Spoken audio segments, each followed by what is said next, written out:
Story के starting में हमें दिखाया जाता है एक स्कूल और उसी स्कूल के क्लास में बहुत सारे बच्चे बैठे हैं जिनमें से एक हमारा मेन प्रोटैगनिस्ट भी है। तभी मेन प्रोटैगनिस्ट के पास एक लड़का आता है और कहता है कि जूते बहुत अच्छे हैं तुम्हारे, और उसे धमकाते हुए खुद से अपने जूते ट्रेड करने के लिए कहता है। अब प्रोटैगनिस्ट कहता है कि मुझे ये अजीब लगा था कि तुम अपने तीसरे साल के दूसरे सेमेस्टर में हमारे स्कूल में ट्रांसफर क्यों गए, पर अब मुझे समझ में आ गया है तुम मुश्किल पैदा करने वाले बच्चों में से हो। अब भाई ये गुस्से में आ जाता है, ये बोलता है कि मुंह बंद रख और अपने जूते उतार। अब हमारा मेन बंदा देखता है अपनी घड़ी की तरफ जिसमें 9:04 हो रहे हैं, तो ये बोलता है ठीक है तुम मुझे छोड़ो पहले। तो वो उसे छोड़ देता है और हमारा मेन बंदा जूते उतारने लगता है। ये जूते उतार के रखता ही है, तभी क्लास में आ जाते हैं टीचर और हमारा मेन बंदा जल्दी से जूते उतार के उसके हाथ में पकड़ा देता है और टीचर से कह देता है कि इसने मेरे जूते छीन लिए हैं। अब भाई टीचर तो उसकी सुताई लगा के उसे वहां से ले जाते हैं, पर कुछ बच्चे एक दूसरे के कान में फुसफुसा रहे हैं और बोल रहे हैं कि इस नए लड़के ने गलत इस साइको से पंगा ले लिया है। अब हमें पता चलता है कि हमारे जो मेन प्रोटैगनिस्ट है उसका नाम है ग्रैंट डेसल और उसे स्कूल में सारे लोग इनफेमस साइको बोलते हैं। ग्रैंट हमें बताता है कि वो बहुत बड़ा कायर इंसान है। वो अपने फोन में एक बुली के खिलाफ की गई कंप्लेंट को देख रहा होता है जिससे उसके रोंगटे खड़े हो गए हैं। ग्रैंट हमें बताता है कि जब से वो पैदा हुआ है तभी से बहुत ज्यादा डरपोक। वो क्लास में देखने में लगता है कि अच्छा स्टूडेंट है और अगर ज्यादा परेशान करो तो काट भी लेगा, लेकिन असल में मैं सिर्फ एक डरपोक इंसान हूँ। लेकिन इसका मतलब ये नहीं है कि मेरे पास कोई उम्मीद नहीं है।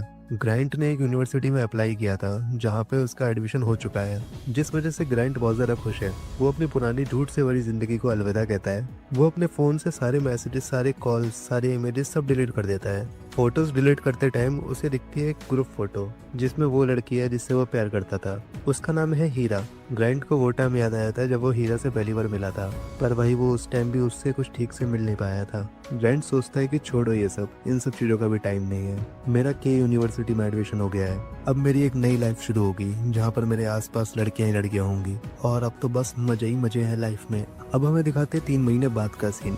एक घर है और उसके रूम में एक लड़का और लड़की फुल टू मजे कर रहे हैं। लड़की तो पता नहीं कौन है, पर लड़का ग्रांट है। लड़की शुरू में तो नॉर्मल लगती है, पर भाई वो धीरे धीरे एक चुड़ैल बन जाती है। अब नरेटर हमें बताता है कि वो एक सिक्यूबस थी। जिन लोगों को सिक्यूबस नहीं पता वो भाई गूगल कर लो। कुछ लोग पूछ सकते हैं कि इसमें बड़ी बात क्या है, ये तो बस एक नॉर्मल सा सपना था, पर भाई नहीं, इस बंदे के रूम में 3 सिक्यूबस हैं। ग्रांट उनसे कहता भी है कि यार तुम मेरे ही पीछे ही क्यों पड़े हो, मेरे जैसा कमजोर इंसान तुम्हारी नीड्स को कैसे सेटिस्फाई कर सकता है। ग्रांट हमें बताता है कि उसने पहली बार की मजे बहुत मुश्किल से बचा कर रखी है। वो किसी बेकार भूत या शैतान के साथ मजे नहीं करना चाहता। ये सब कुछ तब से हो रहा है जब से कॉलेज शुरू हुआ है और ये हर रात को होता है। ग्रांट से एक ज्योतिषी ने कहा है कि इसका एकमात्र उपाय यही है कि तुम अपने स्कूल से कुछ समय के लिए दूर हो जाओ। इसलिए उसने सोचा कि इन पर एक आखिरी बार भरोसा करके देखते हैं। तो इसलिए ग्रांट कहीं दूर गया है, पता नहीं कहाँ गया है, बताया नहीं है, पर ये गया है। ग्रांट उसका डोर खोलने के लिए अपना हाथ आगे बढ़ाता है,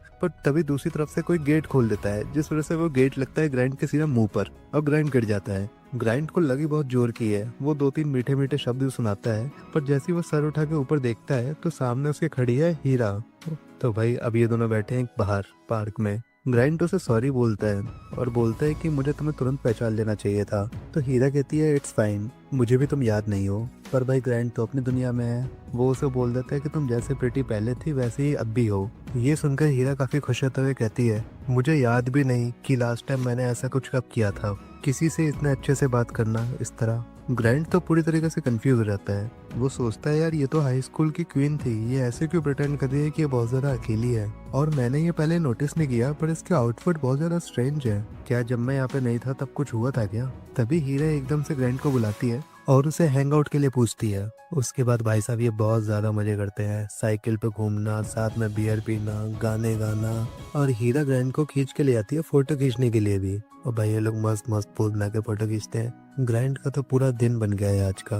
ग्रांट सोचता है कि यार कॉलेज आने के बाद मैंने सिर्फ एक ही काम किया है और वो है हर तरह की तांत्रिक चीजों को जमा करना, पर अब आखिरकार मुझे किसी लड़की के साथ वक्त बिताने का मौका मिला और कोशिश करने का भी कि सब ठीक चले, और वो भी किसी और के साथ नहीं बल्कि गॉडेस हेरा के साथ। ये सब चल ही रहा होता है, तभी हेरा जाइंट से कहती है कि जाइंट मुझे तुमसे कुछ कहना है। तो ग्रांट तो सोचता है यार फाइनली ये बोलने वाली है। हेरा कहती है कि यार तुम्हें पता है मैंने आज तुम्हारे साथ बहुत मजे किए। ग्रांट तो हेरा से बोलने वाला होता है कि आई लाइक यू, पर उससे पहले ही हेरा उसका चेहरा पकड़ लेती है। ग्रांट सोचता है यार ये तो किस करने वाली है, पर भाई हेरा जो बोलती है, हेरा कहती है क्या तुम मुझे सच में देख सकते हो। ये सुनकर ग्रांट को तो कुछ समझ ही नहीं आता कि क्या क्या इसका क्या मतलब हुआ। तभी ग्रैंड देखता है वो फोटोज जो इन दोनों ने एक साथ खिंचवाई थी, और भाई उस फोटो में सिर्फ ग्रैंड ही है, हेरा नहीं है। ग्रैंड हेरा से पूछता है कि क्या तुम मर चुकी हो? हेरा ग्रैंड को बताती है कि वो एक एक्सीडेंट था और उसे कुछ याद भी नहीं है कि वो कैसे हुआ था। वो याद करने की कोशिश करती है पर उसे कुछ याद नहीं आता, और वो किसी से पूछ भी नहीं सकती है क्योंकि उसे कोई सुन ही नहीं सकता। हेरा ग्रैंड को हॉस्पिटल ले गई है उसका शरीर दिखाने के लिए, और उसने ग्रैंड को अपने हाथों पे उठा रखा है, और ग्रैंड एक खिड़की से हेरा को देख रहा होता है। तभी वहाँ पर एक नर्स आ जाती है, तो ग्रैंड एकदम से ऊपर से नीचे कूदता है। तो भाई वो नर्स एकदम डर जाती है। वो उससे पूछती है कि तुम यहाँ पे क्या कर रहे हो? ग्रैंड बोलता है इसका क्या मतलब हुआ, मैं बस यहाँ से गुजर रहा था। और वो भाई उसे इतना घटिया लुक देता है ना, बड़ी बड़ी आंखें दिखाता है उसको, जिस वजह से नर्स तो वहां से निकल लेती है। इधर हेरा ग्रैंड से कहती है बुरा नहीं था ये, और सोचने वाली बात यह है कि तुम्हें मेरी आंखों में आंखें डालकर बात करने में मुश्किल होती है। तो ग्रैंड बोलता है कि मैंने ऐसा कुछ नहीं किया। इस पर वो नर्स बोलती है कि क्या तुमने कुछ बोला है अभी? ग्रैंड बोलता है क्या? तो एक नर्स दूसरे नर्स के कान में बोलती है कि देखो तो सही, अपने आप से ही बड़बड़ा रहा है, इसमें कुछ तो गड़बड़ है। और ग्रैंड ये बात सुन लेता है। तभी उसे याद आता है कि हेरा को तो कोई देख ही नहीं सकता। अब ये दोनों नर्सें हेरा के बारे में बात करते हुए कहते हैं कि हेरा 1-1.5 महीने से यहाँ है, और जब डॉक्टर ने उसे मरा हुआ घोषित किया उसी पल उसकी धड़कनें फिर से चलने लगी। पर डॉक्टरों को भी अब कोई उम्मीद नहीं है, किसी को नहीं पता कि उसका दिल फिर से धड़कना कब बंद कर दे। उसका परिवार बस झूठी उम्मीदों के साथ टिका हुआ है, और किसी को यकीन नहीं होता कि ऐसा कुछ हुआ था। हेरा और ग्रैंड दोनों उनकी बात सुन रहे होते हैं। तभी हेरा कहती है कि मुझे पता है कि ऐसा क्यों हुआ, क्योंकि उसे पता नहीं है कि उसके यहाँ तक पहुँचने का रीजन क्या है। ग्रैंड भी सोचता है यार बात तो सही कर रही है, इसने अभी तक दुनिया में देखा ही क्या है। तभी हेरा एकदम से ग्रैंड के पास आती है और उसका फेस पकड़ लेती है, और उससे कहती है कि क्या तुम मेरी मदद करोगे? मुझे बस इतना पता लगाने में मदद कर दो कि मैं मरी कैसे। ये सुन के ग्रैंड तो भाई पसीने छोड़ देता है। ये दोनों हॉस्पिटल से बाहर आ जाते हैं। हेरा ग्रैंड से कह रही होती है कि तुम वो अकेले इंसान हो जो मुझे सुन सकते हो और मुझे देख सकते हो। ग्रैंड भाई हेरा की बातें सुन सुन के पक गया है, और वो ग्रैंड का हाथ पकड़ लेती है और उससे बोलती है प्लीज मेरी मदद करो, मैं अभी मरी भी नहीं हूँ, मैं बस अभी एक भटकती आत्मा हूँ। और वो एक क्यूट फेस बना के उससे प्लीज ग्रैंड कह रही होती है। और पर ग्रैंड के दिमाग में क्या चल रहा है, शी इज सो प्रिटी, और उसके दिमाग में ये भी चलता है कि अब मैं क्या करूं। तभी ग्रैंड को उस बुढ़िया तांत्रिक की बात याद आ जाती है कि तुम अगर ज्यादा टाइम बुरी आत्माओं के साथ बिताओगे तो तुम भी उनमें से एक बन जाओगे। और भाई ये बात याद आते ही तो ग्रैंड की फटके चार हो जाती है, और वो एकदम से हेरा से सॉरी बोलता है और चीते की स्पीड में भाग कर वहां से निकल जाता है। हेरा उसके पीछे चिल्लाती रह जाती है ग्राइंड। उसके जाने के बाद हेरा सोच रही होती है कि क्या पागल इंसान है, मैं कौन सा इसे काट रही थी। घर जाने के बाद ग्रैंड सो जाता है, पर भाई ये सपने में हेरा को सॉरी बोल रहा है, और ये सपने में इतना ज्यादा डर जाता है कि वो चिल्लाते ही उठता है। जब उठता है तो देखता है कि एक सपना था। वो बोलता है अच्छा ये सपना है, वरना मैं तो आज मरा। पर तभी उसके पास से आवाज आती है कि ये कोई सपना नहीं था। हेरा को अपने रूम में देख के इसकी फिर पड़ जाती है। ये हेरा से कहता है कि हेरा तुम ऐसा क्यों कर रही हो, मैंने तुमसे कहा था कि मैं तुम्हारी कोई मदद नहीं कर सकता। हेरा फिर ग्रैंड से कहते हैं कि प्लीज मैंने इस बारे में सोचा और तुम ही इकलौते इंसान हो जो मेरी मदद कर सकते हो। और वो भाई उसके सामने हाथ जोड़ लेती है और उससे कहती है कि मेरे पेरेंट्स के बारे में सोचो, वो कितना ज्यादा डिप्रेशन में है मेरी वजह से। ग्रैंड फिर भी यही बोल रहा होता है कि तुम मुझसे दूर रहो। हेरा कहती है कि तुम भूल गए हमने हमारे डेट पे कितने ज्यादा मजे किए थे। तभी हेरा के पीछे से आवाज आती है कि चलो आज मेरा टर्न है। ग्रैंड वो आवाज सुन के बोलता है कि यार दोबारा नहीं, और हेरा ये आवाज सुन के बोलती है कि ये क्या हो रहा है। तभी वहाँ पे दो सेबेकस आ जाती हैं और वो ग्रैंड को सीड्यूस करने लग जाती हैं, जिस वजह से ग्रैंड का भी केला खड़ा हो जाता है। पर ग्रैंड देख रहा होता है कि हेरा भी उनको देख सकती है। वो दोनों सेबेकस ग्रैंड के पास आके उसे सीड्यूस करने लग जाती है, पर तभी अचानक से ये दोनों गायब हो जाती है। तो ग्रैंड देखते हैं कि क्या हुआ। तो भाई हेरा ने एक जोरदार लात मार के उन दोनों को भगा दिया यहाँ से, और वो भाई अपने हाथ झाड़ते हुए बोलते हैं कि मेरे पास इन लोगों के लिए फालतू टाइम नहीं है। और ग्रैंड बोल रहा होता है कि ये तुमने कैसे किया।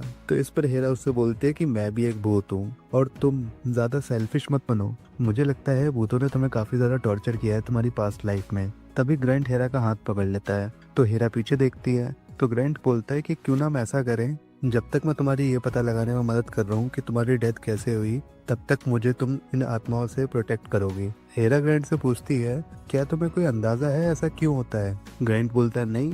तो हेरा बोलती है क्या, क्यों? तो ग्रैंड बोलता है कि मैं भी हर दिन यही सोचता हूँ। तभी ग्रैंड को कुछ याद आता है। अब तक जितनी भी आत्माएं उसके पास आई वो सब इसलिए परेशान थी क्योंकि वो उससे पूरी तरह से संबंध नहीं बना पाई।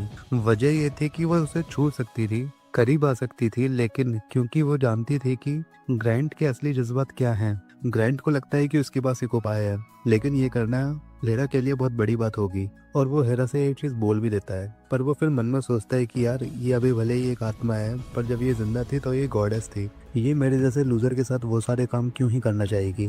तभी हेरा बोलती है फाइन, मुझे लगता है कि एक बार हमें ट्राई करना चाहिए, यह बस एक डिसेंट डील है, इससे हम एक दूसरे की जान बचा सकते हैं। तो ग्राइंड भाई अपना हाथ आगे बढ़ाता है उसकी तरफ, पर तभी हेरा उसका हाथ पकड़ लेती है और उससे कहती है क्या तुम हिम्मत दिखा के हमें लीड कर सकते हो क्या। तो ग्राइंड बोलता है इसका क्या मतलब हुआ। तो हेरा कहती है कि यार मैंने इससे पहले ऐसा कुछ नहीं किया। अब ग्राइंड सोचता है कि क्या ये इसका पहली बार है, क्या मैं अभी भी सपना देख रहा हूँ या फिर मेरी सारी पेन और सफरिंग का रिवॉर्ड मुझे मिल रहा है। पर फिर वो सोचता है कि अभी इन सब चीजों को जाने दो, ये सब मायने नहीं रखता। पर अब मैं क्या करूँ, मैंने भी कौन सा पहले किया है जो मुझे इस बारे में कोई आइडिया होगा। पर तभी हेरा कहती है कि मेरे पास एक गुड आइडिया है। और भाई हेरा का आइडिया होता है कि ग्राइंड थोड़ी अल्कोहल पी ले, और ग्राइंड भाई अल्कोहल पी लेता है और अब इन दोनों का काम शुरू होने वाला है। और ग्राइंड भाई पहले ऊपर ऊपर से काम शुरू करता है, इन दोनों को थोड़ी देर हो जाती है। तो हेरा कहती है कि यार मुझे अभी तक कुछ दिखाई नहीं दिया, तुम्हें कुछ दिखा। तो ग्राइंड भी बोलता है कि यार ये अजीब बात है, मुझे भी अभी तक कुछ नहीं दिखा ऐसा। तो फिर ये दोनों कंटिन्यू करते हैं। हेरा का ये पहली बार था जिस वजह से उसकी सांस फूलने लगती है और उसे अजीब सी घबराहट भी हो रही है, और वो ये बात ग्राइंड से बोलती है। तो ग्राइंड बोलता है क्या तुम्हारे लिए ज्यादा हो रहा है, हम यहीं पर रुक जाते हैं। तो हेरा उसे मना कर देती है और बोलती है कि हमें थोड़ी देर और करना चाहिए। तो ग्राइंड बोलता है ठीक है, और इन दोनों का फिर से चालू हो जाता है। पहले तो ये दोनों ऊपर ऊपर से कर रहे होते हैं, पर थोड़ी देर बाद ग्राइंड निकाल लेता है अपनी हार्ड बांकाई और वो हेरा पे चढ़ाई करने के लिए जाता ही है। तभी हेरा उसे रोक देती है। तो ग्राइंड बोलता है कि क्या हुआ। तो हेरा उसे कहती है कि मैंने तुम्हें बताया था कि ये मेरा पहली बार है, तो मुझे प्रिपेयर होने के लिए थोड़ा टाइम दो। पर भाई ग्राइंड से हो जाती है थोड़ी गलती, उसने हेरा में अपनी बांकाई डाल दी है। ग्राइंड बोलता है कि सॉरी ये बस एक एक्सीडेंट था। ये बोलते बोलते ही ग्राइंड को चक्कर आने लग जाते हैं।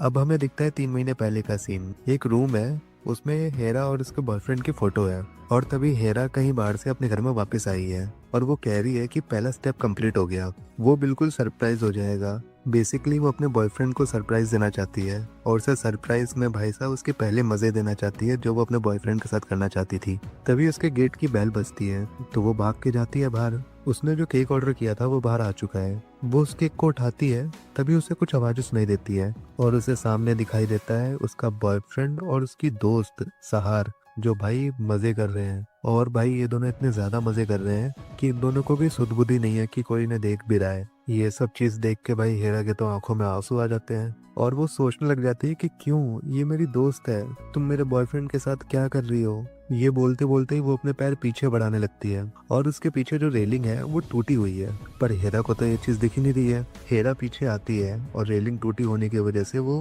गिर जाती है। अब भाई वो गिर रही है, पर उसके दिमाग में अभी भी ये चल रहा है कि हे भगवान, क्या मैं मरने वाली हूँ, मेरा सिर सुन्न हो गया है। और उसे नीचे कोई इंसान दिखता है और वो इंसान ग्राइंड होता है।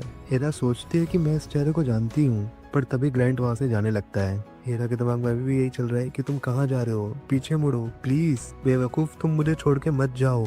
और आपको अगर ओवरसाइज टी शर्ट्स का शौक है, खास करके एनिमे प्रिंट वाली, तो आप एक बार इन्हें ट्राई करके देख सकते हो, लिंक डिस्क्रिप्शन में है। और भाई सपना खत्म, अब हेरा की आंखें खुल गई हैं और वो ये कहते हुए उठी है कि प्लीज मत जाओ। हेरा और ग्रैंड दोनों ही बेहोश हो गए थे और हम दोनों की आंखें खुल चुकी हैं। हेरा को बहुत ज्यादा रोना आ रहा है, ग्रैंड को बहुत ज्यादा बुरा लग रहा है और वो महसूस भी नहीं कर सकता कि हेरा इस टाइम पे कितना बुरा महसूस कर रही है।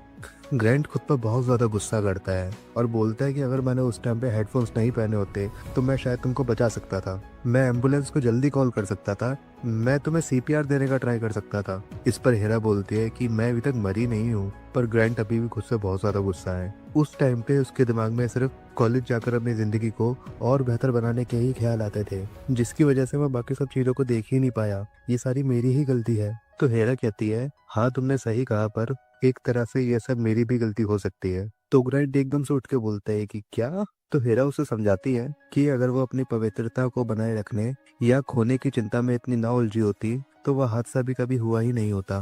पर ग्रैंड को ये बात नॉनसेंस लगती है।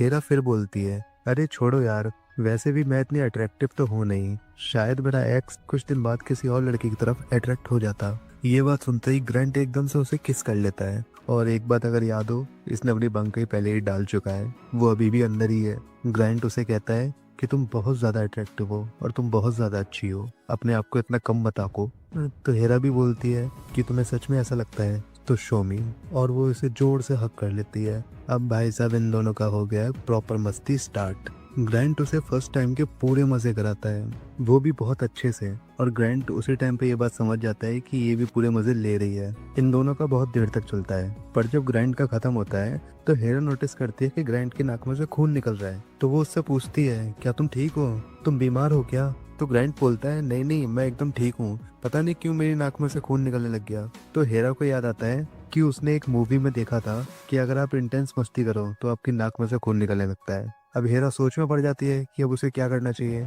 पर वो डिसाइड करती है कि बस वो ऐसे खड़े खड़े सब कुछ होता हुआ तो नहीं देखेगी। तो वो ग्रैंट के पास जाती है और उससे पूछती है, क्या मैं तुम्हारी कोई हेल्प कर सकती हूँ? और वो इतने ज्यादा सेक्सी लुक के साथ उससे पूछती है कि ग्रैंट की बंकाई दोबारा हार्ड हो जाती है। अब उस बंकाई के साथ हेरा जो मजे करती है और ग्रैंट को जो तगड़े मजे कराती है वो तो सिर्फ ग्रैंट को ही पता है। ये सारी मस्तियां खत्म होने के बाद हेरा ग्रैंट को लेकर जाती है उस जगह जहाँ पे उसका बॉयफ्रेंड जॉब करता था। और भाई ये बंदी पूरे रास्ते उसको गाली देती हुई जा रही है, और ग्रैंट को इस बात पे यकीन नहीं हो रहा कि वो हेरा के साथ उसके एक्स की प्लेस पे जा रहा है, और वो उसे थैंकफुल भी मानता है क्योंकि अब वो भूतों द्वारा परेशान नहीं किया जा रहा। ग्रैंट को बहुत ज्यादा बुरा भी फील हो रहा है हेरा के लिए, और वो इसकी आखिरी बार मदद करने के लिए रेडी है। वो सोचता है क्या ही ज्यादा से ज्यादा गलत हो जाएगा। ये दोनों पहुंच जाते हैं उस जगह पर, वो एक शॉपिंग सेंटर होता है। ग्रैंट के दिमाग में चलता है कि यार मैंने तो सोचा था काफी अमीर फैमिली से होगा, पर नहीं, ये तो एक नॉर्मल लाइफ जी रहा है। फिर ये दोनों जाते हैं उस शॉपिंग सेंटर के अंदर। अंदर जाते टाइम हेरा अंदर नहीं जा रही होती है, तो ग्रैंट उससे पूछता है कि तुम अंदर नहीं चलोगी?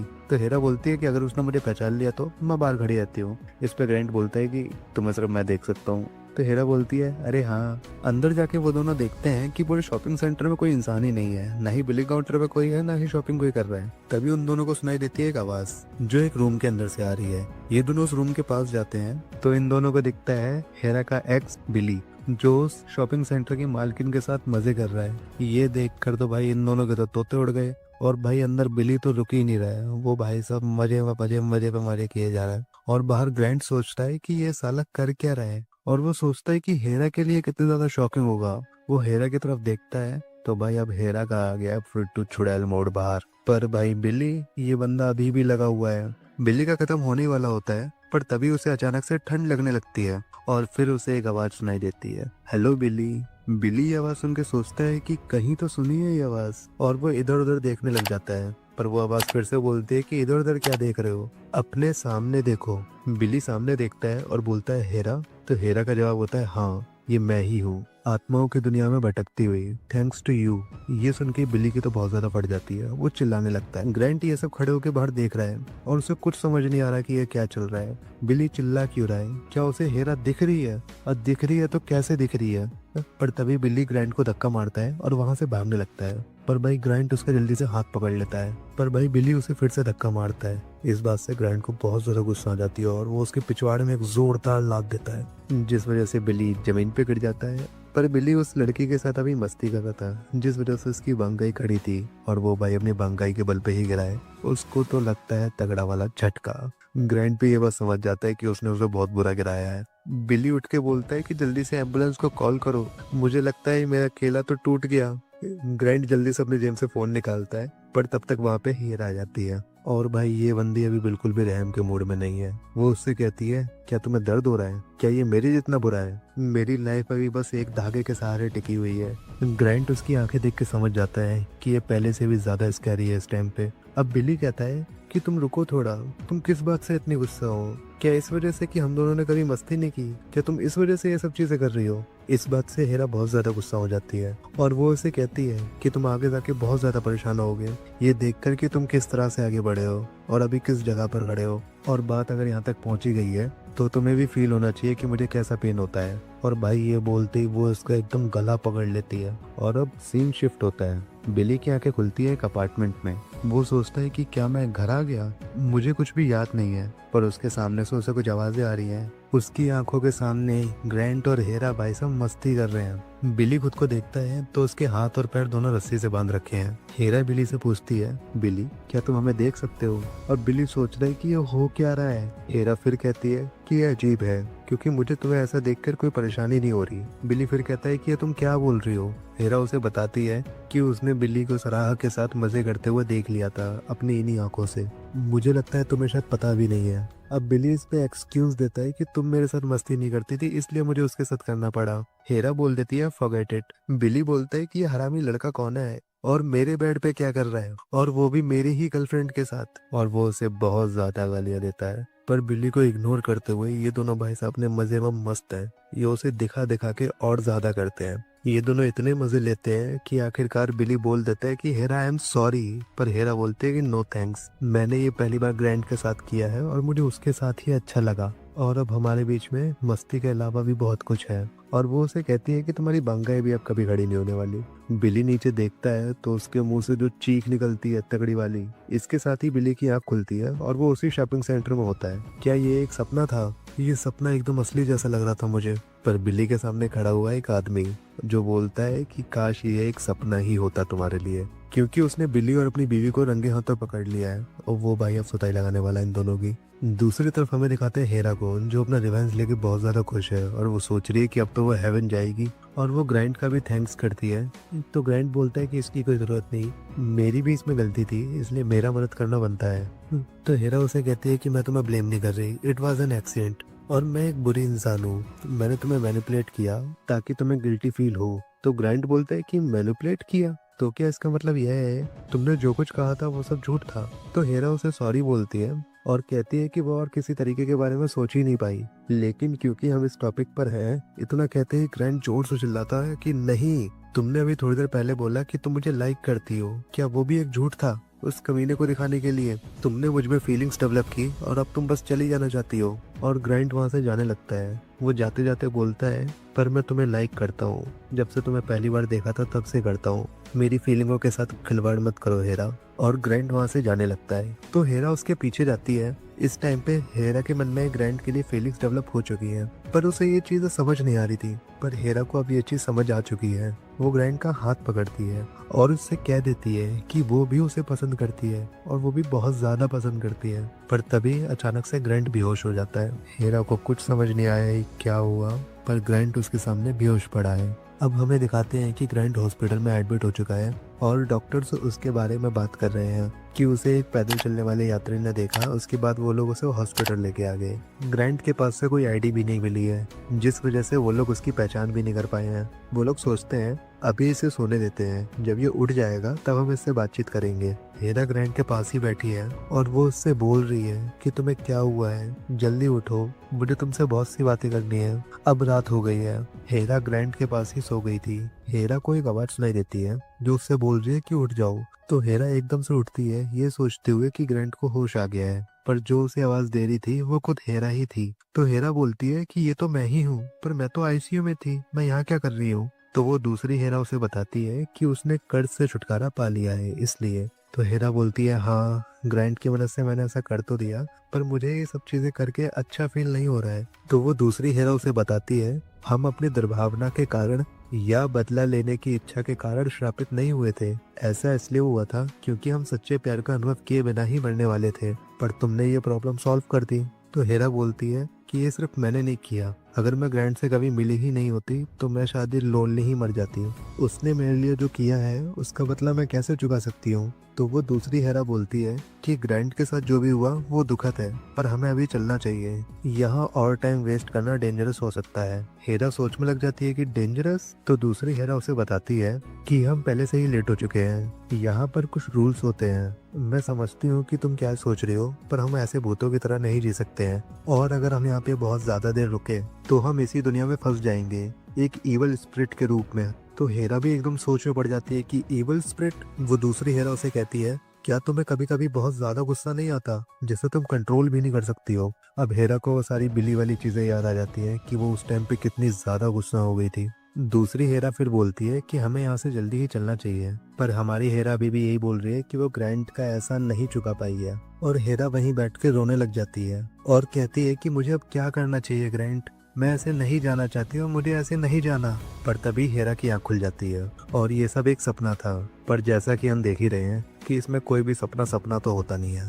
ग्रैंड हेरा से पूछता है कि उस टाइम पे क्या हुआ था, मुझे याद है मैं बस बेहोश हो गया था, उसके बाद का मुझे कुछ याद ही नहीं। हेरा एकदम से चेयर से उठती है और ग्राइंड का फेस पकड़ लेती है। अब ग्राइंड सोचे पड़ जाते हैं कि क्या हो रही है, क्या ये चाहती है कि मैं इसे किस करूं। पर हेरा उसे एकदम से छोड़ के वहां से जाने लगती है और उससे कहती है कि तुम यहीं रुको, मैं डॉक्टर को बुला के लाती हूँ। अब ग्राइंड सोच रहा है कि इसे कोई और तो देख ही नहीं सकता, तो ये डॉक्टर को कैसे बुलाएगी। अब ये सोचने लग जाता है कि इसने हेरा को आई लाइक यू बोल दिया था, इस वजह से हेरा उससे गुस्सा हो चुकी है और वहां से चली गई है।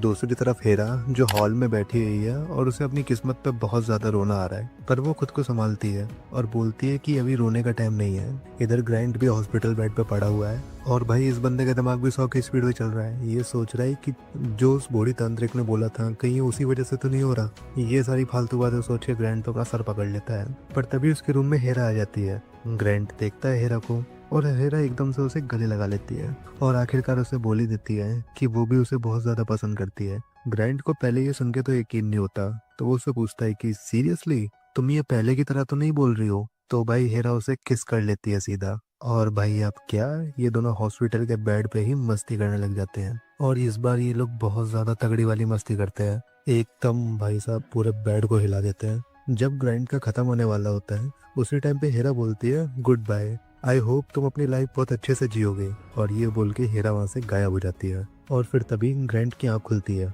और वो हेरा का नाम चिल्लाते हुए उठता है। दूसरी तरफ हमें दिखाते हैं हेरा को और उसकी भी आंख खुल चुकी है, मतलब उसकी जो आत्मा थी वो उसकी बॉडी में पहुंच चुकी है। वो उठते ही इधर उधर देखती है और सोचती है मैं आफ्टर लाइफ में तो नहीं पहुंची हूँ। उसके बाद उसे रियलाइज होता है कि उसकी आत्मा उसकी बॉडी में पहुंच चुकी है और अब वो जिंदा है। और इधर ग्राइंड सोचा पड़ा हुआ है कि ऐसा तो मेरे साथ पहले कभी नहीं हुआ। तो वो अपने हाथ से सिरिंज निकालता है और हेरा को देखने के लिए बाहर भागता है, पर तभी उसे गेट पे हेरा मिल जाती है। अब ग्राइंड उससे पूछता है कि तुम सडनली कहाँ चली गई थी, मैं बहुत ज्यादा परेशान हो गया था। और एक मिनट, तुमने हॉस्पिटल के कपड़े क्यों पहन रखे हैं। हेरा तो रोने लगी है और उससे बोलती है कि ग्राइंड ये मैं हूँ। तो ग्राइंड बोलता है ऑब्वियस है तुम ही हो। तभी वहाँ पे नर्स आ जाती है और हेरा से बोलती है कि तुम यहाँ पे खड़े होकर ऐसे बात नहीं कर सकते, और हेरा से उसका रूम पूछती है और उसे डॉक्टर्स के रूल फॉलो करने के लिए बोलती है। अब ग्राइंड एकदम से बोलता है कि यार तुम इसे देख सकती हो, तुम सच में इसे देख सकती हो। तो वो नर्स बोलती है कि तुम ये क्या बोल रहे हो, मुझसे मजाक मत करो, तुम दोनों अपने अपने रूम में जाओ। अब ग्राइंड हेरा से बोलता है कि हेरा क्या तुम सच में जिंदा हो गई हो। और ग्राइंड उसे जोर से हक कर लेता है और उसे थैंक यू बोलता है और उससे पूछता है क्या तुम कुछ और करना चाहती हो, क्या तुम कुछ और खाना चाहती हो। तो हेरा इसके कान में बोलती है कि तुम।